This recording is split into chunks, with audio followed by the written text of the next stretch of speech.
رات کے 2:30 بجے قبرستان کے باہر بیٹھا وہ بوڑھا آدمی اپنی مردہ بیٹی سے باتیں کر رہا تھا، اور اگلے چند لمحوں میں اسے وہ سچ سننے والا تھا جس نے اس کی باقی زندگی جلا کر راکھ کر دینی تھی۔ سرد ہوا چل رہی تھی، آسمان پر کالے بادل تھے، دور کہیں کتا بھونک رہا تھا۔ قبرستان کے کچے راستے پر ایک کمزور سا بلب ٹمٹما رہا تھا۔ عبد الرحمن اپنی بیٹی عائشہ کی قبر کے پاس بیٹھا تھا۔ اس کے ہاتھ کانپ رہے تھے، آنکھیں کئی راتوں سے جاگ کر سوجی ہوئی تھیں۔ بیٹا ایک بار واپس آ جا، مجھے بتا دے تو بے قصور تھی نا۔ اس کی آواز ٹوٹ گئی، وہ زمین پر جھک کر قبر کی مٹی سے لپٹ گیا۔ مجھے پتا ہے میری بیٹی ایسی نہیں تھی، لوگ جھوٹ بول رہے ہیں۔ اس رات پہلی بار قبر کے پیچھے سے پائل کی ہلکی آواز آئی۔ عبد الرحمن چونک کر سیدھا ہوا۔ ہوا اچانک بہت ٹھنڈی ہو گئی اور پھر سفید کپڑوں میں ایک سایہ آہستہ آہستہ اس کے سامنے آ کر رک گیا۔ ابو، ابو! عبد الرحمن کے جسم میں جیسے جان نکل گئی۔ وہ عائشہ تھی، مگر اس کی آنکھیں میں زندگی نہیں تھی، صرف درد تھا، بہت گہرا درد۔ عبد الرحمن کی چیخ نکل گئی۔ عائشہ نے اس سے آگے بڑھ کر بیٹی کو چھونا چاہا، مگر اس کے ہاتھ ہوا میں رہ گئے۔ عائشہ! عائشہ کی آنکھوں سے آنسو بہہ رہے تھے۔ ابو، انہوں نے مجھے مار دیا۔ عبد الرحمن کے قدموں تلے زمین ہل گئی، لیکن اصل حقیقت ابھی باقی تھی۔ عبد الرحمن نے غریب مزدور تھا، ساری زندگی اس اینٹیں اٹھاتے گزار دی تھی۔ اس کے ہاتھوں کی سختی اس کی غربت کی گواہی دیتی تھی، مگر اس کی زندگی کی سب سے خوبصورت چیز اس کی بیٹی عائشہ تھی۔ جب عائشہ پیدا ہوئی تو عبد الرحمن نے پہلی بار خوشی سے رویا تھا۔ اللہ نے مجھے شہزادی دی ہے، وہ ہر کسی سے یہی کہتا پھرتا۔ گھر چھوٹا سا تھا، دیواروں پر نمی تھی، مگر اس کے گھر میں محبت بہت تھی۔ عائشہ بچپن سے ہی اپنے باپ کی جان تھی۔ وہ شام کو تھکا ہارا گھر آتا تو عائشہ دوڑ کر اس کی گردن میں باہیں ڈال دیتی۔ ابو، آج میرے لیے کیا لائے؟ عبد الرحمن ہنس پڑتا، کبھی 2 ٹافیاں، کبھی چوڑیاں، کبھی 5 روپے والی گڑیا۔ عائشہ ہر چیز کو خزانہ سمجھتی تھی۔ رات کو بجلی جاتی تو وہ دونوں چھت پر بیٹھ جاتے۔ عبد الرحمن آسمان کی طرف اشارہ کرتا۔ وہ ستارہ دیکھ رہی ہو؟ ہاں ابو، وہ میری عائشہ ہے۔ عائشہ ہنس پڑتی، تو آپ کون ہیں؟ میں میں میں بھی ایک ستارہ۔ وقت گزرتا گیا، عائشہ جوان ہو گئی۔ سفید رنگ، بڑی آنکھیں، نرم لہجہ اور دل ایسا کہ دوسروں کا درد دیکھ کر خود رو پڑتی۔ محلے کی عورتیں کہتی، عبد الرحمن تیری بیٹی نصیب والوں کو ملے گی۔ عبد الرحمن فخر سے مسکرا دیتا، مگر اس کے دل میں ایک خوف رہتا، میری بچی کہیں مجھ سے دور نہ ہو جائے۔ اور پھر ایک دن وہ رشتہ آیا جس نے سب کچھ بدل دیا۔ کالی ویگو گاڑی گلی میں آ کر رکی۔ محلے والے حیران رہ گئے۔ 3 عورتیں اور 2 مرد گھر کے اندر آئے۔ مہنگے کپڑے، مہنگی خوشبو، بڑی بڑی باتیں۔ وہ لوگ شہر کے با اثر خاندان سے تھے۔ لڑکے کا نام کامران تھا۔ اپنا کاروبار، بڑا گھر، پیسہ، اثر و رسوخ۔ سغرا کی آنکھوں میں امید چمکنے لگی۔ اللہ نے ہماری بیٹی کی قسمت کھول دی۔ عبد الرحمن خاموش تھا، اسے امیر لوگوں سے ہمیشہ ڈر لگتا تھا۔ کامران پہلی ملاقات میں بہت شریف لگا۔ انکل، مجھے سادہ لڑکیاں پسند ہیں۔ عائشہ بہت اچھی لگی۔ اس کی ماں نے بھی محبت سے عائشہ کے سر پر ہاتھ پھیرا۔ ہم اسے بیٹی بنا کر رکھیں گے۔ عبد الرحمن کی آنکھیں بھر آئیں۔ اس نے سوچا، شاید اللہ نے اس کی ساری محرومیاں ختم کر دیں۔ شادی کی تیاریاں شروع ہوئیں۔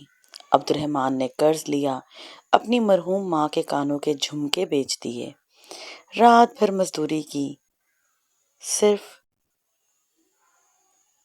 اس لیے کہ اس کی بیٹی کی رخصتی میں کوئی کمی نہ رہ جائے۔ رخصتی والے دن عائشہ باپ سے لپٹ کر بہت روئی۔ ابو، مجھے آپ کے بغیر ڈر لگے گا۔ عبد الرحمن نے اس کے سر پر ہاتھ پھیرا۔ پاگل لڑکی، اب تیرا اپنا گھر ہے۔ مگر اس کے دل میں عجیب بے چینی تھی، جیسے کچھ برا ہونے والا ہے۔ اور پھر شادی کے صرف 7 دن بعد عائشہ کی زندگی جہنم بن گئی۔ کامران رات کو نشے میں گھر آتا، پہلے چیختا، پھر چیزیں پھینکتا، پھر عائشہ کو مارتا۔ میرے سامنے زبان مت کھولا کرو۔ اور عائشہ کانپ جاتی۔ کامران کی بہن سعدیہ اس پر ہر وقت نظر رکھتی۔ اتنی بھی کوئی معصوم مت بنو، ساس سحر بھرے لہجے میں کہتی۔ غریب گھر کی لڑکیاں حد سے زیادہ خواب دیکھنے لگتی ہیں۔ ایک رات کامران نے شراب کے نشے میں عائشہ کے بازو اتنی زور سے پکڑا کہ اس کے نشان پڑ گئے۔ عائشہ روتی رہی، مگر اگلی صبح اس نے باپ کو فون کر کر صرف اتنا کہا، ابو میں ٹھیک ہوں۔ عبد الرحمن مسکرا دیا، خوش رہو بیٹا۔ اسے اندازہ نہیں تھا کہ اس کی بیٹی اس وقت سامنے کھڑے آئینے میں اپنے نیل چھپا رہی تھی۔ سگرا کو سب معلوم ہو چکا تھا۔ ایک دن عائشہ ماں کے گھر آئی تو اس کے چہرے پر زخم تھے۔ سگرا کے ہاتھ کانپ گئے۔ یہ کس نے کیا؟ عائشہ پھوٹ پھوٹ کر رو پڑی، امی وہ لوگ بہت برے ہیں۔ سگرا کی آنکھوں سے آنسو نکل آئے۔ اپنے ابو کو مت بتانا۔ عائشہ چونکی، کیوں؟ وہ مر جائیں گے، انہوں نے بڑی مشکل سے تیری شادی کی ہے۔ عائشہ خاموش ہو گئی۔ اس دن کے بعد سے اس نے اپنے درد کو اپنے اندر دفن کرنا شروع کر دیا۔ کامران روز بربریت کرتا، کبھی بیلٹ سے مارتا، کبھی دیوار سے دھکا دیتا، اور پھر ایک دن عائشہ کو پتا چلا کہ وہ ماں بننے والی ہے۔ اس نے سوچا شاید اب سب بدل جائے گا۔ وہ خوشی سے کامران کے پاس گئی اور خوشی سے بتایا، میں ماں بننے والی ہوں۔ کامران نے پہلے حیرت سے دیکھا، پھر اچانک اس کے چہرے پر عجیب غصہ آ گیا۔ یہ بچہ میرا نہیں ہے۔ عائشہ کے قدم لڑکھڑا گئے۔ کیا؟ ساس نے تھپڑ مارا۔ بد کردار لڑکی۔ اس رات پورا گھر اس پر ٹوٹ پڑا۔ عائشہ چیختی رہی، اللہ کے لیے یقین کریں، میں بے قصور ہوں، مگر کسی نے اس کی ایک نہ سنی۔ کامران نے اس کے پیٹ پر لات ماری۔ عائشہ درد سے فرش پر گر گئی اور اگلے چند لمحوں میں وہ سب بدلنے والا تھا۔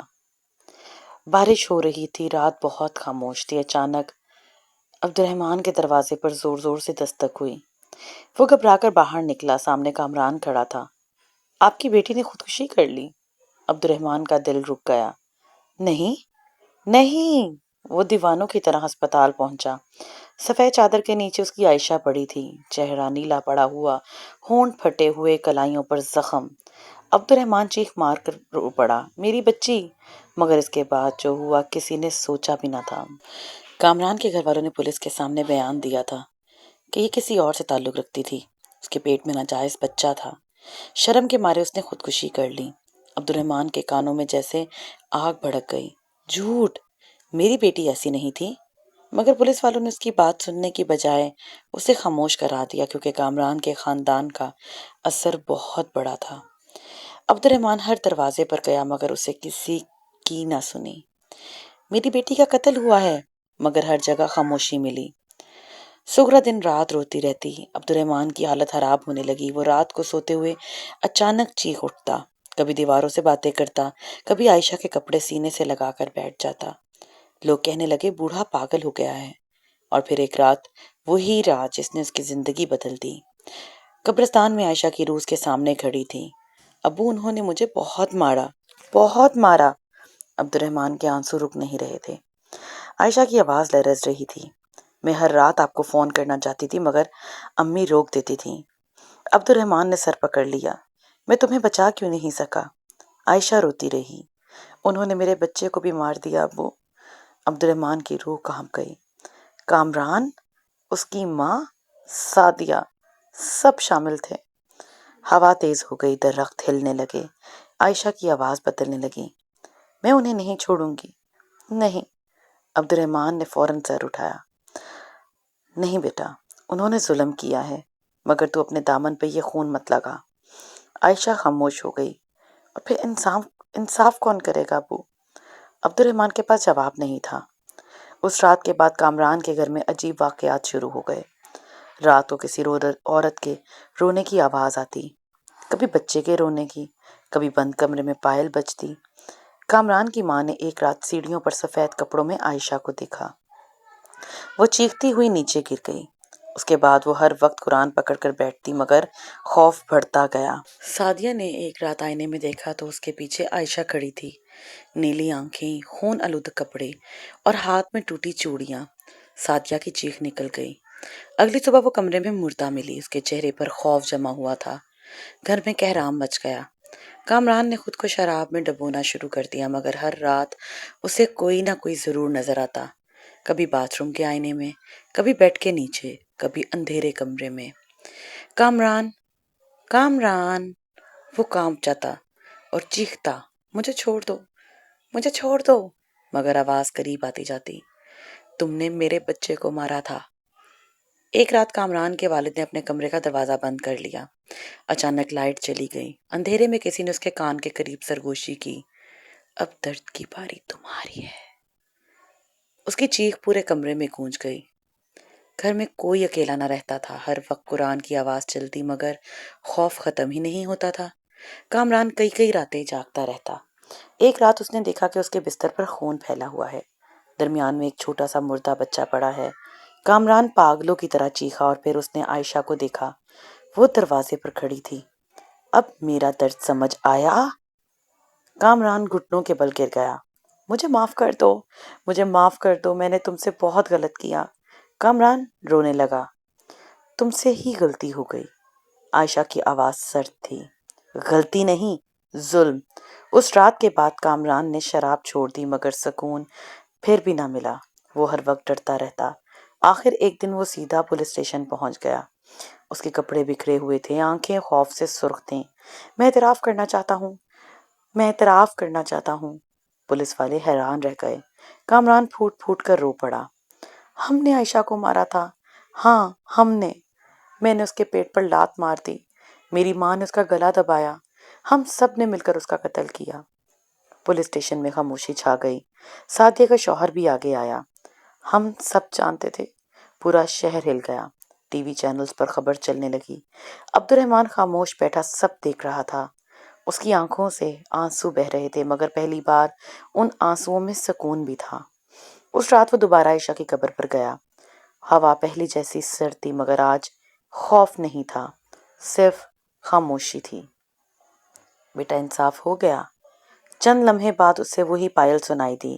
عائشہ ایک بار پھر سامنے کھڑی تھی، مگر اس کے چہرے پر سکون تھا اور اس کی باہوں میں ایک ننھا سا بچہ۔ عبد الرحمن کی آنکھیں نم ہو گئی۔ میرا نواسا؟ عائشہ ہلکا سا مسکرائی۔ ابو، اب مجھے جانا ہے۔ عبد الرحمن کے ہاتھ کانپنے لگے۔ مت جاؤ بیٹا، آپ نے مجھے ہمیشہ بچایا، اب اللہ نے مجھے سکون دے دیا۔ عبد الرحمن رو پڑا۔ میں تمہارے بغیر کیسے رہوں گا؟ عائشہ آہستہ سے بولی، جیسے ہر باپ اپنی بیٹی کی یاد کے ساتھ زندہ رہتا ہے۔ ہوا چلنے لگی۔ عائشہ دھن میں بدلنے لگی۔ ابو، ہاں بیٹا، اگلی زندگی میں بھی آپ میرے ہی ابو ہوں۔ عبد الرحمن ٹوٹ کر رو پڑا اور اگلے ہی لمحے وہ غائب ہو گئے۔ صرف قبر کے پاس ایک چھوٹی سی ٹوٹی چوڑی رہ گئی تھی۔ عبد الرحمن نے وہ چوڑی اٹھا کر سینے سے لگا لی۔ شاید عائشہ واقعی سکون میں ہے، مگر اس کے بعد عبد الرحمن کبھی پہلے جیسا نہ ہو سکا۔ وہ اکثر قبرستان میں بیٹھا اپنی بیٹی سے باتیں کرتا رہتا۔ لوگ کہتے تھے بوڑھا پاگل ہو گیا، مگر اسے پرواہ نہیں تھی، کیونکہ کچھ درد ایسے ہوتے ہیں جو انسان کو زندہ رکھتے ہوئے بھی اندر سے دفن کر دیتے ہیں، اور کچھ باپ اپنی بیٹیوں کے ساتھ کبھی بوڑھے نہیں ہوتے، وہ صرف خاموش ہو جاتے ہیں۔ امید کرتی ہوں آپ کو یہ کہانی پسند آئی ہوگی۔ کمنٹ سیکشن میں اپنی رائے کا اظہار کیجیے گا۔ چینل کو سبسکرائب کرنا مت بھولیے گا، بیل آئیکن کو کلک کرنا مت بھولیے گا، تاکہ آپ کو میری اگلی کہانی کا نوٹیفیکیشن بر وقت ملتا رہے۔